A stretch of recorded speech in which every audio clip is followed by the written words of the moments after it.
दोस्तों, मैं फराज मलिक। कल अतीक अहमद के बेटे असद अहमद और उसके एक साथी गुलाम का यूपी एसटीएफ ने एनकाउंटर कर दिया। एनकाउंटर के बाद से अभी तक देश के अंदर ये सबसे सुलगता हुआ मुद्दा बना हुआ है। जहां एक तरफ जश्न मनाया जा रहा है इस एनकाउंटर के बाद, वहीं दूसरी तरफ विपक्ष है जो इस पर सवाल उठा रहा है। आम जनता के दिमाग में भी बहुत सारी बातें चल रही हैं।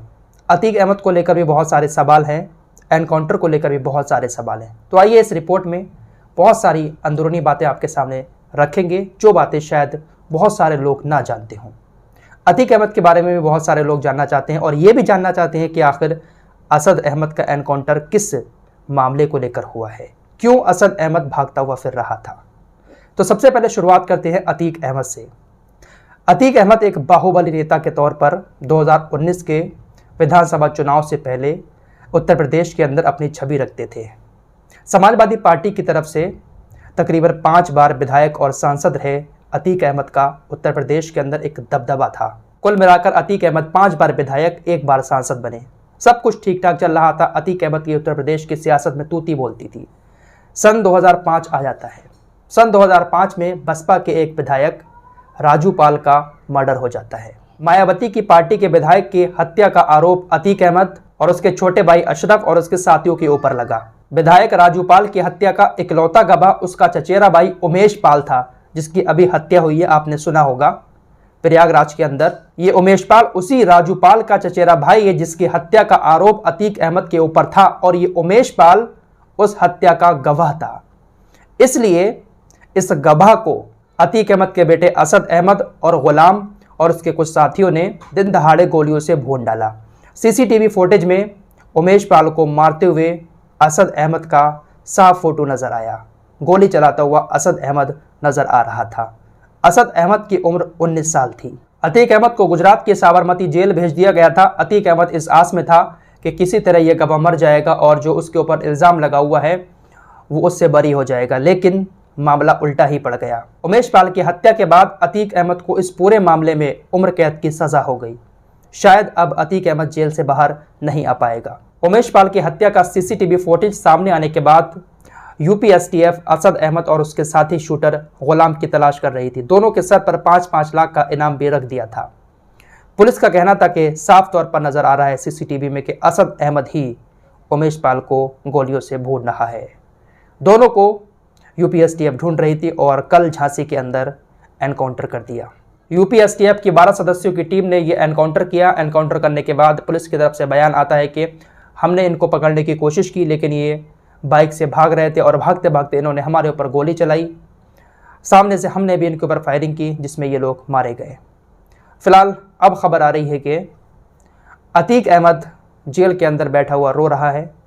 अतीक अहमद ने खाना भी नहीं खाया है, ऐसा कुछ मीडिया दिखा रहा है। कथित तौर पर अतीक अहमद ने यह भी कहा है कि मैं जेल से बाहर आऊँगा तो अपने बेटे की मौत का बदला लूँगा।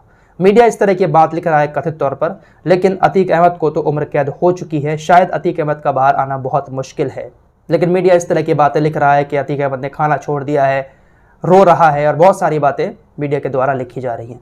फिलहाल एक बड़ी खबर सामने आ रही है। बड़ी खबर ये है कि जो गुलाम असद के साथ दूसरा उसका जो शूटर साथी है वो मारा गया है, उसकी माँ ने उसका जनाजा लेने से इनकार कर दिया है। उसकी मां ने कहा है कि मेरे बेटे ने भी किसी की जान ली थी, अगर उसकी जान गई है इस बात का मुझे कोई अफसोस नहीं है और मैं उसका जनाजा नहीं लूँगी, क्योंकि उसने भी गलत किया था। उसने भी गलत किया किसी की जान लेकर। अगर उसकी जान गई है तो ये यूपी पुलिस ने बहुत सही किया है। इस तरह का एक बेबाक इंटरव्यू गुलाम की माँ का इस वक्त वायरल हो रहा है। गुलाम की माँ ने कहा कि पुलिस की ये कार्रवाई बिल्कुल सही है, गुलाम ने किसी की जान लेकर गलत काम किया था। आपने वो शायद फुटेज देखा होगा, एक दुकान के अंदर शख्स खड़ा था जब उमेश पाल की हत्या हुई थी, बंदूक निकालता हुआ दुकान से बाहर भागता है, तो वो गुलाम ही था। ये बात उसकी मां ने खुद कही है कि मेरे बेटे ने किसी के साथ गलत किया था। यूपी पुलिस की ये कार्रवाई बिल्कुल सही है और जनाजा लेने से इनकार कर दिया है।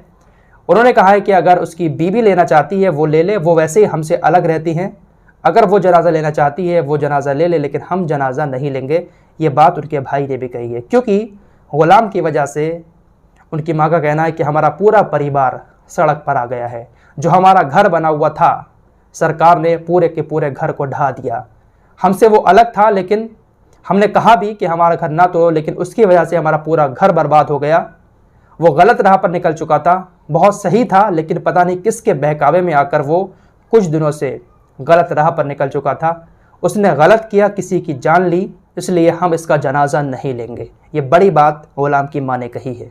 फिलहाल इस पूरे मामले पर जो विपक्षी पार्टियों के नेता हैं, असदुद्दीन ओवैसी साहब से लेकर अखिलेश यादव, मायावती और भी बहुत सारे समाजवादी पार्टी के विधायक हैं, उनका कहना यही है कि इन दोनों ने गलत किया था, इनको सज़ा कानून देता, अदालतें सज़ा सुनाती, लेकिन इस तरह से एनकाउंटर कर देना, क्या यही इंसाफ है?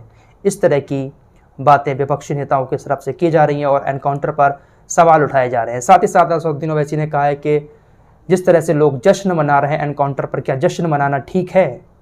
इस तरह से एनकाउंटर करना सवाल उठाता है कि आप ठीक तरह से सबूतों को पेश नहीं कर पा रहे हैं। इस तरह की बहुत सारी बातें विपक्षी नेताओं की तरफ से कही जा रही हैं।